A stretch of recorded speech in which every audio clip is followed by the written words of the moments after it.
이 세수가 많은 것을 싫어할 정권이라는 건 존재하지 않아요. 주택은 싸게라도 팔면 팔리잖아요. 상가는 싸게 팔아도 안 팔립니다. 그런 걸 사서 이제 올 차례다라고 믿는다. 이거는 망하는 지름길입니다. 여태까지 돈을 잘 버셨던 분들은 여전히 멈춰지지 않습니다. 더 잘 벌고 싶어서 계속 노력을 하게 되고, 박탈감을 느끼셨던 분들은 자, 이제 지금부터라도 내가 한번 달려보자 라고 이제 시작하시는 분들도 있을 거예요. 자, 그런데 지금 이 시점, 선거를 앞두고 있는 이 시점에서, 그리고 그동안 부동산은 어쨌든 간에 많이 올라와 있는 이 시점에서 부동산 투자를 지금 이렇게 하면은 망합니다. 여태까지 번 돈을 모조리 다 날리게 될 수 있습니다. 어떤 경우냐면, 주택을 사지 못하겠으니까 상가를 사야 되겠다 라고 생각해서 상가를 사시는 분들, 이제 좀 내가 돈이 많으면 투자를 잘 할 수 있을 것 같은데 돈이 별로 없는데 돈은 벌어야 되겠어. 그래서 소액으로 투자할 수 있는 게 뭐가 없을까 해서 소액으로 부동산 투자를 하려고 하시는 분들, 이런 분들 망하기 아주 쉽습니다. 굉장히 혼돈스러운 생각이 드실 수 있을 거예요. 자, 왜 그러는지 한번 살펴보도록 하겠습니다.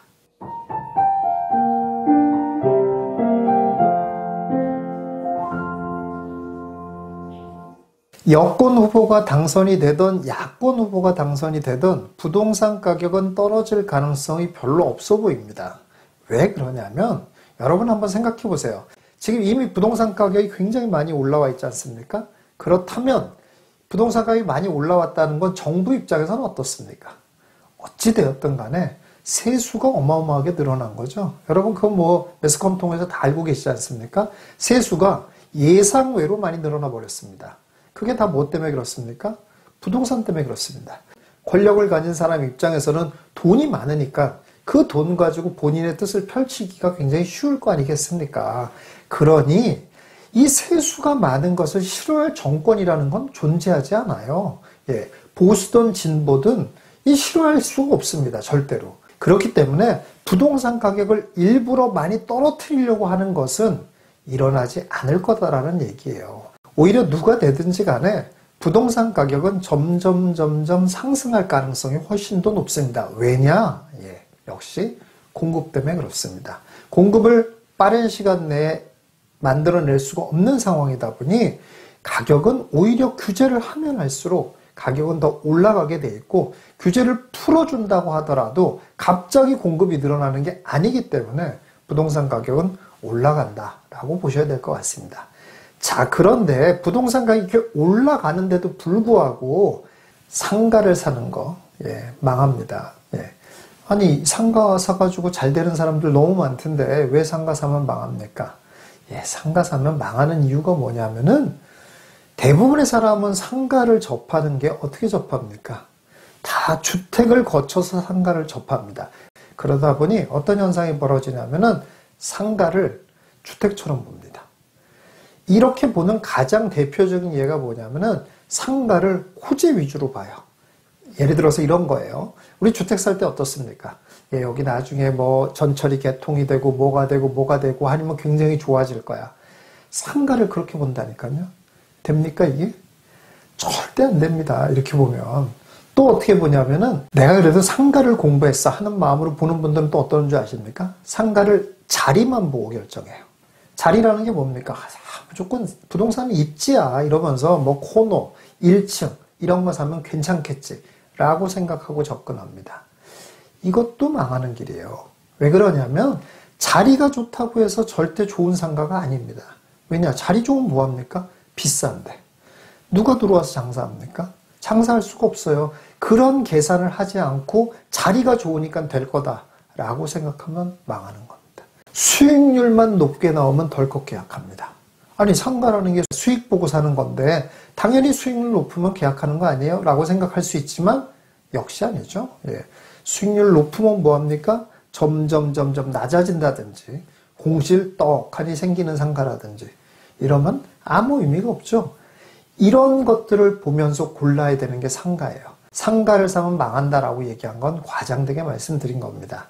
상가를 사서 수익을 내려면 주택을 공부하는 거에 비해서 10배쯤 공부를 하고 나서 접근을 해야 됩니다.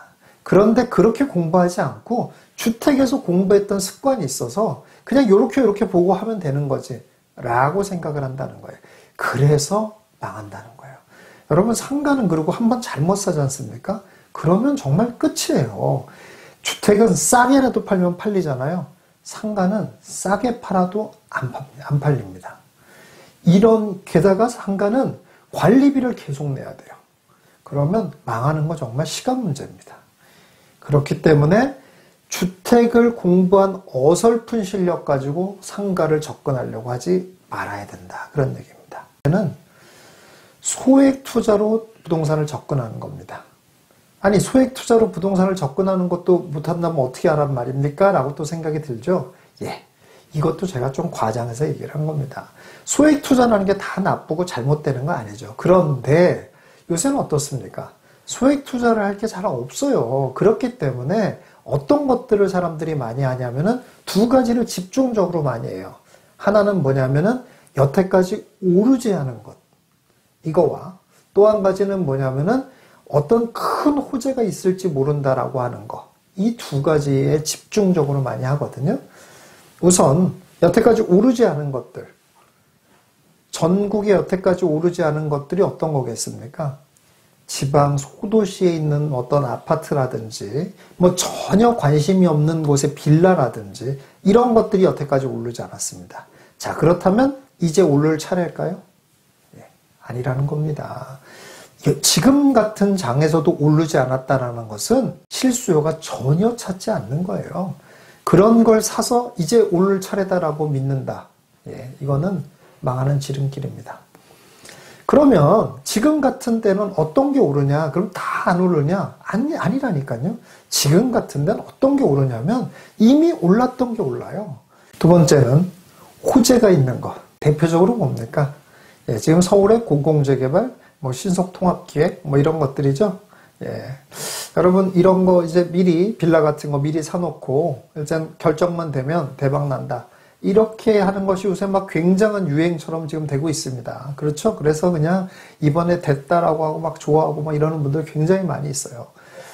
여러분, 이렇게 호재가 있는 데를 맞추는 것도 뭐 못 맞출 수도 있지만 맞췄다고 한들 과연 정말 그렇게 돈을 벌 수 있을 거라 생각하십니까? 예, 여러분, 그건 정말 큰 착각입니다. 왜 그러냐면은 여러분, 지금 여권이든 야권이든 다 공통되게 이 부동산의 문제점을 뭐라고 얘기합니까? 이제는 다 한 목소리를 내지 않습니까? 공급 부족이었다. 이 얘기를 다 하지 않습니까? 예. 그럼 이제 원인은 분명히 알고 있는 거예요. 새 아파트, 좋은 곳에 새 아파트가 부족했다라는 것이 원인이었다는 건 이제 다 공감하는 바라니까요. 자, 이제 원인을 알았으면 금방 해결할 수 있잖아요. 뭡니까? 그 원인을 없애면 되는 거잖아요. 공급하면 되는 거예요. 그걸 그런데 몰라서 못하고 있냐고요. 그걸 여태까지는 계획을 안 해서 안 했냐고요. 3기 신도시 아직 한 군데도 입주한 데가 없습니다. 예. 그것도 심지어 정상적인 분양도 한 곳이 없어요. 다 사전 분양뿐이에요. 이렇다는 얘기예요. 그리고 여러분 잘 보다시피 서울에, 강남권에 뭐 이런 데도 재건축, 재개발 널려 있습니다. 왜 아직까지 안 돼요? 예. 그런 데들은 계획이 없어서 안 된 거예요. 예. 재건축할 것 같이 안 생겨서 안 된 거예요. 이 과정이 그런 거라니까요. 이 과정이 그런 건데 이걸 갑자기 계획을 하고 공공이 참여한다 이러면 그냥 빨리 될 거라고 생각하십니까? 아, 이런 순진무구한 생각이 어디 있습니까? 이런 순진무구한 생각으로 이 험한 자본주의 사회에서 이겨나갈 수 있을 거라고 생각하십니까? 눈에 훤히 보이는 재건축도 10년, 20년 돼도 안 되는데, 자, 이제부터 빌라, 이거 이제 공공이 정해놓고, 이제부터 빌라 개발해서 아파트 짓겠다. 예, 이거는 뭐 10년 안에 또는 5년 안에 이게 되겠습니까? 안 되죠. 안 되는데, 거기에다가 정부는 또 뭐라고 하고 있습니까? 투기가 일어날지도 모르는 거니까는 무조건 규제 엄청 하겠다. 이렇게 되지 않습니까? 그럼 어떻게 된다는 뜻이에요? 규제는 어마어마하게 있고 진행은 안 되고 이런 상황이 된다는 얘기입니다. 그래서 나중에 어떻게 하는 줄 아십니까? 그럼 나중에는 이거 해제해 주세요 하고 데모합니다. 나중에는. 네. 아무것도 못하니까. 규제 때문에 사고 팔고도 안 되지, 개발은 진행 안 되지, 어떻겠습니까? 그러면. 네. 그런데 여러분들이 그럼에도 불구하고 돈을 벌 수 있을 거라고 생각하고 소액이기 때문에 달려들겠다. 네, 여러분들. 네. 이런 순진무구한 생각을 자본주의에서는 전혀 봐주는 법이 없습니다. 네. 돈에는 자비가 없습니다. 제가 조금 과장되게 얘기했어요. 다 안 된다는 거 아니에요. 그리고 오히려 사실은 큰 방향은 부동산 가격은 올라간다라는 게 큰 방향이에요. 큰 방향은 맞습니다만은 그래서 그 방향에 잘 올라타야 되는 것도 맞아요. 그런데 진짜 그 방향에 정말 그것에 수혜를 입을 수 있는 것들에 잘 올라타야 되지. 여러분들이 그저 싸다는 이유로, 그저 쉽다는 이유로, 그저 피한다는 이유로 이런 거로 여러분들이 덥석덥석 물면 진짜 그야말로 물리게 됩니다. 여러분들 그런 걸 조심하시고 계속적으로 여러분의 자산을 아주 튼튼한 모습으로 불려나가시는 여러분들 되시길 바라겠습니다.